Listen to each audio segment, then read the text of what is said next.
తగలబెట్టండి sir Niranjan గారు. Telugu audience ఎప్పుడెప్పుడా అని ఎదురు చూసిన ఆ సమయం రానే వచ్చేసింది. ఈ సంక్రాంతికి మోస్ట్ యాంటిసిపేటెడ్ మూవీ అయిన వీరసింహారెడ్డి ఈరోజు ప్రేక్షకుల ముందుకు వచ్చేసింది. సెట్స్ మీదకి వెళ్ళినప్పటి నుంచి భారీ అంచనాలను మూటగట్టుకున్న ఈ సినిమాపై రిలీజ్ దగ్గర పడే కొద్దీ ప్రేక్షకుల్లో క్రమంగా క్యూరియాసిటీ పెరుగుతూ వచ్చింది. ముఖ్యంగా ట్రైలర్ రిలీజ్ అయ్యాక ఆకాశమే హద్దుగా ఈ సినిమాపై అంచనాలు ఏర్పడ్డాయి. ఎప్పట్లాగే ఈసారి కూడా బాలయ్య ఊరమాస్ ట్రీట్తో ఆకట్టుకుంటాడన్న నమ్మకాలు నెలకొన్నాయి. మరి ఆ అంచనాలను అందుకోవడంలో ఈ వీరసింహారెడ్డి సక్సెస్ సాధించిందా లేదా? పదండి రివ్యూలోకి వెళ్ళి తెలుసుకుందాం. స్టోరీ: ఇది అన్నా చెల్లెలు మధ్య వైరంతో సాగే సినిమా. వీరసింహారెడ్డి, భానుమతి ఇద్దరు ఒకే తండ్రి పిల్లలు, కానీ తల్లులు మాత్రం వేరు. వీరసింహారెడ్డికి తన చెల్లెలంటే ఎంతో ఇష్టం, కానీ భానుమతి మాత్రం తన అన్నయ్యను ఎప్పుడూ ద్వేషిస్తూనే ఉంటుంది. తన అన్నపై పగ సాధించడం కోసం వీరసింహారెడ్డిని ద్వేషించే ప్రతాప్ రెడ్డి అనే వ్యక్తిని ఆమె పెళ్లి చేసుకుంటుంది. తన అన్నయ్యను చంపించేందుకు ఎన్నోసార్లు ప్రయత్నిస్తుంది, కానీ ఫెయిల్ అవుతుంది. కట్ చేస్తే కొన్ని కారణాల వల్ల వీరసింహారెడ్డి విదేశాలకు వెళ్తాడు. ఈ విషయం తెలుసుకున్న భానుమతి తన అన్నయ్యను చంపడానికి ఇదే సరైన సమయమని స్కెచ్ వేసి వీరసింహారెడ్డి వెళ్ళిన చోటికే వెళ్తుంది. మరి అక్కడికి వెళ్ళాక భానుమతి తన అన్నయ్యని చంపుతుందా? అసలు భానుమతి ఎందుకు వీరసింహారెడ్డిపై పగ పెంచుకుంటుంది? తనని చంపాలనుకునేంత పెద్ద తప్పు అతడేం చేశాడు? ఈ ప్రశ్నలకు సమాధానం కావాలంటే సినిమా చూడాల్సిందే. అనాలిసిస్: ఇది ఫ్యాక్షన్ బ్యాక్డ్రాప్లో రొటీన్ స్టోరీతో రూపొందిన ఒక మాస్ కమర్షియల్ సినిమా. స్టోరీ పరంగా చెప్పుకోవడానికి ఇందులో కొత్తదనం ఏమీ లేదు. ఇలాంటి స్టోరీతో ఇప్పటికే ఎన్నో సినిమాలు వచ్చేశాయి. అయితే ఆ రొటీన్ స్టోరీకి బాలయ్య మార్క్ మాసిజం జోడించి ప్రేక్షకులకు కావలసిన ఒక పర్ఫెక్ట్ కమర్షియల్ ఎంటర్టైనర్ని డైరెక్టర్ గోపీచంద్ మలినేని అందించాడు. సాధారణంగా ఏ ప్రేక్షకుడు అయినా బాలయ్య సినిమాల నుంచి ఏం కోరుకుంటాడు? గూస్ బంప్స్ తెప్పించే డైలాగులు, వీరోచితమైన యాక్షన్ ఎపిసోడ్లు, బాలయ్య ఎనర్జెటిక్ పర్ఫార్మెన్స్ మరియు బలమైన ఎమోషన్స్. వీటన్నింటినీ పర్ఫెక్ట్గా మిక్స్ చేసి అందిస్తే స్టోరీని పెద్దగా పట్టించుకోకుండా సినిమాని ఎంజాయ్ చేస్తారు ప్రేక్షకులు. ఈ ఫార్ములాతోనే బాలయ్య గత సినిమాలు మంచి విజయాలు సాధించాయి.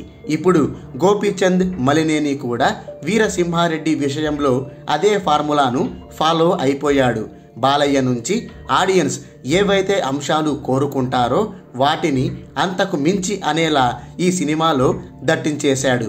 హై వోల్టేజ్ యాక్షన్ సీన్లు, థియేటర్లలో అరుపులు అర్పించేసే మాస్ డైలాగులు, ఫ్యాన్స్ మీసం మెలేసేలా బాలయ్య ఎనర్జెటిక్ పర్ఫార్మెన్స్, అందరినీ ఉర్రు తలూగించే బాలయ్య స్టెప్పులు, ఇంకా చెప్పుకుంటూ పోతే ఈ సినిమాలో గూస్ బంప్స్ తెప్పించే థియేట్రికల్ మూమెంట్స్కి ఏమాత్రం కొదవలేదు. అంతేకాదు ఎమోషనల్ కంటెంట్ని కూడా గట్టిగానే పిండేశారు. ఏదో తూతూ మంత్రంలా లాగించేయకుండా ప్రేక్షకుల మనసుల్ని హత్తుకునేలా ఫ్యామిలీ డ్రామా మరియు ఫ్యామిలీ ఎమోషన్స్ని ఎమోషనల్గా తీర్చిదిద్దాడు. ఫస్ట్ హాఫ్ విషయానికి వస్తే బాలయ్య గత సినిమాల తరహాలోనే ఒక ఇంట్రెస్టింగ్ మాస్ ఎపిసోడ్తో ఈ సినిమా ప్రారంభమవుతుంది. అనంతరం ఇస్తాన్బుల్లో ఒక అద్దిరిపోయే యాక్షన్ సీక్వెన్స్తో బాలయ్య ఎంటర్ అవుతారు. ఈ ఎంట్రీ సీన్ ఫ్యాన్స్కే కాదు సాధారణ ఆడియన్స్కి కూడా పూనకాలు తెప్పించేస్తుంది. ఆ తరువాత హీరోయిన్ ఎంట్రీ సీన్, కొన్ని కామెడీ సీన్లతో కాసేపు సరదాగా సాగుతుంది. కామెడీ సీన్లు మరీ పగలబడి నవ్వేంతలా లేవు, జస్ట్ ఓకే. మధ్యలో బాలయ్య, శృతి హాసన్ కలిసి సుగుణ సుందరి అనే ఒక మంచి డ్యూయెట్ వేసుకుంటారు. ఇక ఆ తర్వాత అసలు సిసలైన సినిమా స్టార్ట్ అవుతుంది. రాయలసీమలో వీరసింహారెడ్డిగా బాలయ్య ఊరమాస్ ఎంట్రీ ఇస్తారు. అదే తండ్రి పాత్ర. ఈ యాక్షన్ సీక్వెన్స్ గురించి ఎంత ఎక్కువ చెప్పినా తక్కువే. ఈ యాక్షన్ సీక్వెన్స్ ఎంత యూనిక్గా, వీరోచితంగా డిజైన్ చేశారో అంతే పవర్ఫుల్ బ్యాక్గ్రౌండ్ స్కోర్తో తమన్ ఈ సీన్ని ఎలివేట్ చేశాడు. ఈ సీన్కి థియేటర్లు దద్దరిల్లిపోవడం ఖాయం. ఇక్కడి నుంచి సినిమా ఒకటే పరుగులు తీస్తుంది. ఒకవైపు పొలిటికల్ సవాళ్లను, మరోవైపు విలన్ల నుంచి ఎదురయ్యే ప్రమాదాలను వీరసింహారెడ్డి ఎలా ఎదుర్కొంటాడు అనే నేపథ్యాలతో సినిమా శరవేగంగా నడిచిపోతుంది. స్టోరీ మళ్ళీ ఇస్తాన్బుల్కి షిఫ్ట్ అయ్యాక ఒక షాకింగ్ ట్విస్ట్తో ఇంటర్వెల్ కార్డ్ పడుతుంది. ట్విస్ట్ అంటే ఏదో మామూలు ట్విస్ట్ కాదు, దిమ్మ తిరిగి మైండ్ బ్లాక్ అయిపోవాల్సిందే. ఓవరాల్ ఫస్ట్ హాఫ్ గురించి మాట్లాడితే మొదట్లో కొంచెం నత్తనడకన నడిచే ఈ సినిమా వీరసింహారెడ్డి ఎంట్రీ ఇచ్చాక హై టెంపోతో సాగుతుంది. ఇంటర్వెల్ వరకు దబిడిదిబిడే. ఇక సెకండ్ హాఫ్ విషయానికి వస్తే మొదట్లో ఎమోషనల్ సీన్లతో ఈ సెకండ్ హాఫ్ స్టార్ట్ అవుతుంది. ఆ తర్వాత వీరసింహారెడ్డి ఫ్లాష్ బ్యాక్ ఎపిసోడ్ మొదలవుతుంది. అసలు వీరసింహారెడ్డి ఎవరు, అతని నేపథ్యం ఏంటి అనే అంశాలతో ఈ ఫ్లాష్ బ్యాక్ సాగుతుంది.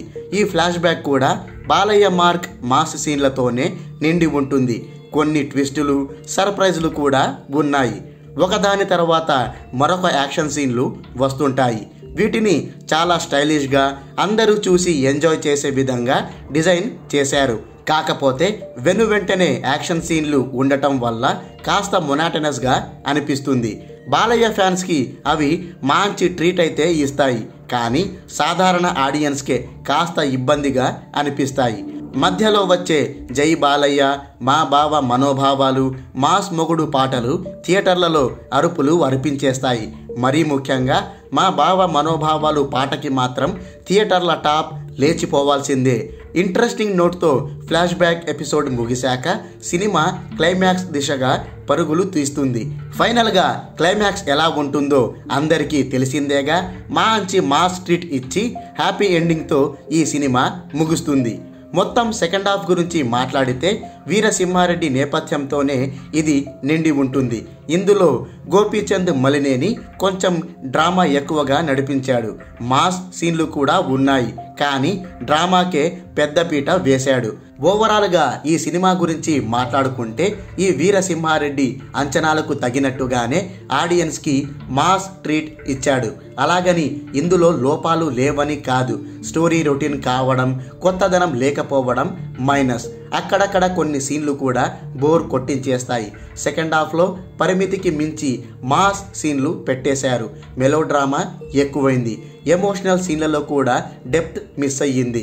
బాలయ్య వరలక్ష్మి మధ్య ఉన్న ఒక ఎపిసోడ్ని కూడా సరిగ్గా ఎగ్జిక్యూట్ చేయలేదనే భావన కలుగుతుంది. అయితే ఊరమాస్ డోస్ దట్టించేసి బాలయ్య ఫ్యాన్స్కి కావాల్సిన ఫుల్ మీల్స్ మాత్రం డైరెక్టర్ గోపీచంద్ మలినేని తినిపించేశాడు. నటీనటుల విషయానికి వస్తే బాలయ్య ఎప్పట్లాగే ఈ సినిమాలో కూడా దుమ్ము దులిపేశారు. మరీ ముఖ్యంగా వీరసింహారెడ్డి పాత్రలో ఆయన నటన, రౌద్రం, ఇంటెన్సిటీ గురించి ఎంత ఎక్కువ చెప్పినా తక్కువే. ఆ పాత్రలో చించి పాతరేశారంతే. హీరోయిన్ శృతి హాసన్ పాత్ర పెద్దగా లేకపోయినప్పటికీ ఉన్నంతలో మెరిసింది. హనీ రోజ్కి ఈ సినిమాలో మంచి పాత్ర పడింది. ఇక వరలక్ష్మి శరత్ కుమార్ నెగిటివ్ షేడ్స్ ఉన్న రోల్లో అదరహో అనిపించింది. ఈమె పాత్రే ఈ సినిమాలో మరో హైలైట్గా నిలిచిందని చెప్పుకోవచ్చు. వరలక్ష్మి భర్తగా, విలన్గా దునియా విజయ్ కూడా అదరగొట్టేశాడు. అతడు ఇలాంటి పాత్రలే చేస్తే తెలుగులో మరిన్ని అవకాశాలు అందుకోవడం ఖాయం. టెక్నికల్ విషయానికి వస్తే సినిమాటోగ్రఫీ, ఆర్ట్ వర్క్ అదిరాయి. ఎడిటింగ్ విషయంలో కొన్ని చోట్ల కత్తెర వేయాల్సింది. మరీ 170 నిమిషాల నిడివి ఎక్కువైందని అనిపిస్తుంది.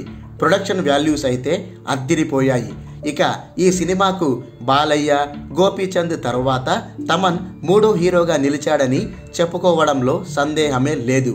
తన బ్యాక్గ్రౌండ్ స్కోర్తో అతడు ఈ సినిమాను మరో స్థాయికి తీసుకెళ్లాడు. అఖండకు ఎలాగైతే బ్రహ్మాండమైన స్కోర్ ఇచ్చాడో ఈ వీరసింహారెడ్డికి కూడా అంతే గొప్పగా సంగీతం సమకూర్చాడు. చివరగా డైరెక్టర్ గోపీచంద్ మలినేని విషయానికి వస్తే అతడు బాలయ్యను ఎలా కావాలో అలా ఫుల్లుగా వాడేసుకున్నాడు. స్టోరీ మీద కన్నా బాలయ్య మీదే ఎక్కువ డిపెండ్ అయి ఈ సినిమాను రూపొందించినట్టున్నాడు. కథలో కొంచెం కొత్తదనం జోడించి ఉంటే సినిమాకి మరింత ప్రత్యేకత వచ్చి పడేది. ఏదైతేనేం ఈ సినిమాతో అందరి చేత జై బాలయ్య అని అనిపించేశాడు. అయిపోయి